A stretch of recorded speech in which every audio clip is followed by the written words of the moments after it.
everybody, welcome back to another YouTube video. My name is Kelly and this is Dr. Jeff. And today we have an exciting video about the vastus medialis obliques, or the VMO.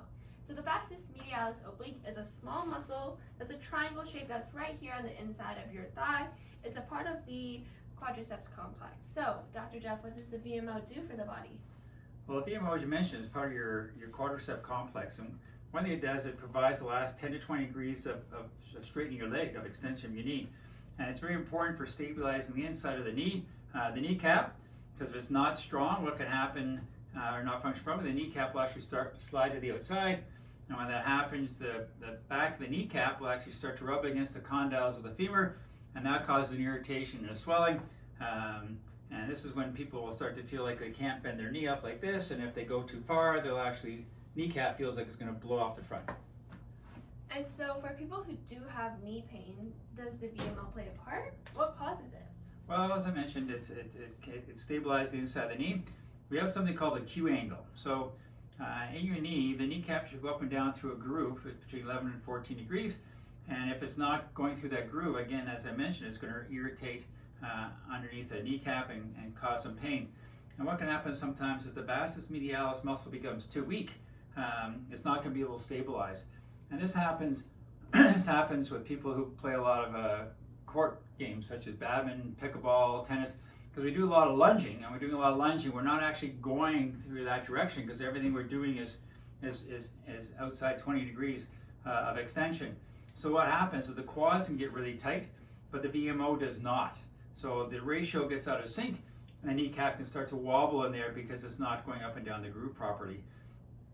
This will happen with people on bikes too. I see a lot of people who are on bikes whose seats aren't high enough, and they're biking along and they're not really getting that full extension. When they're coming down, they're kind of pedaling like this.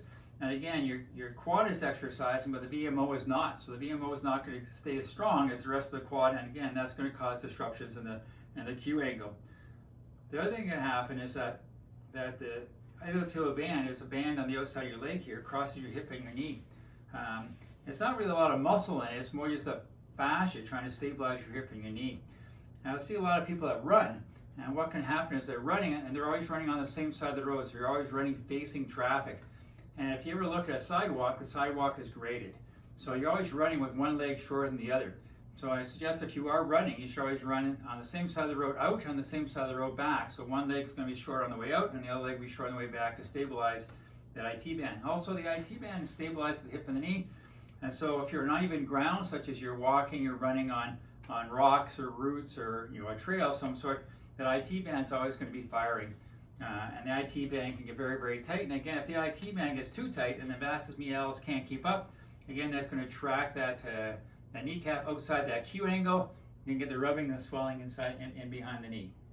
All right, Dr. Jeff, if someone were to come into the clinic with knee pain and you wanted to figure out if it was a VMO, what would you do to test it out? So I've already marked this, but on Kelly's knee, I draw a line along the top of her kneecap, which is right there, and I go down to the attachment of the patella tendon, and I draw a line down. And now if you actually look at Kelly do a squat, what you'll see is that line will actually start to deviate to the outside. And we can actually measure that angle here to see if it's falling between 11 and 14 degrees. So the other exercise or test I can do is we'll get Kelly to line her back here for me. And what we can do is we can cup the top of that kneecap, and we try and get Kelly to kind of extend her leg out like this. There you go. And what can happen if someone has a patella malalignment syndrome, which is the condition we call your patella is not shifting properly, what will happen is you'll get a click, it'll be painful, we get a grind, the person usually says ouch, and that's again another definitive test that your patella is not tracking properly, you got some swelling in behind. So, if you do come in with VMO pain, here's some exercises that you can do to help reduce some of that knee pain. So the first thing you can do is called a plie. So you'll have your knee heels together and your toes facing outward, and you'll just do a couple knee bends. So these are a couple plies, and we're only going to bend down just a little bit because remember the VMO only does about the last 10 degrees of extension, and we'll do about 50 of these a day. Yeah, I usually suggest you do in the shower because everybody showers every day, so it's a good time to get those done.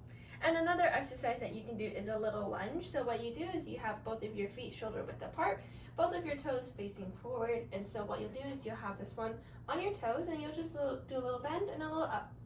And we're only doing a little ones, remember, because of the last 10-15 degrees from our VMO. How many of those should we do? Oh, 50 about the same day. 50 if you can from each leg facing forward. Yeah. One way to deal with your IT band would be to roll it out. By rolling it out with the roller, you might have one at home or at the gym. You're rolling it out and you're massaging it, essentially loosening it up and therefore helping that imbalance within your knee. If you have a massage gun at home, another thing that you can do is just run a little massage gun across your IT band. So it'll just be on the outside of your leg, just like this. That feels good. Yeah, because it's loosening up your IT band and therefore helping with that imbalance in your knee. If you're really struggling with this, one thing we can do here in the office, we do something called a Russian faradic current. What it is, we call it a 1050, so it's a very high velocity current, so 2500 hertz. And so we put it right on the VMO, and the whole idea is we turn it on and we maximally contract that VMO for 10 seconds, and then we last for 50 seconds so it can re-energize. And while we're doing that, you'll do your plie to add more tension to it.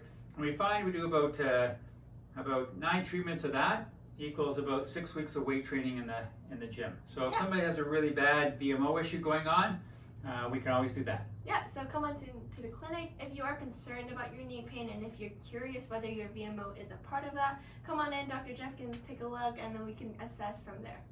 So if you like this video, don't forget to share it with your friends, especially if they have knee pain, or if you have knee pain yourself, don't hesitate to come into the clinic. Dr. Jeff and our other practitioners here can assist that for you. And always, here goes the wellness. We got your back.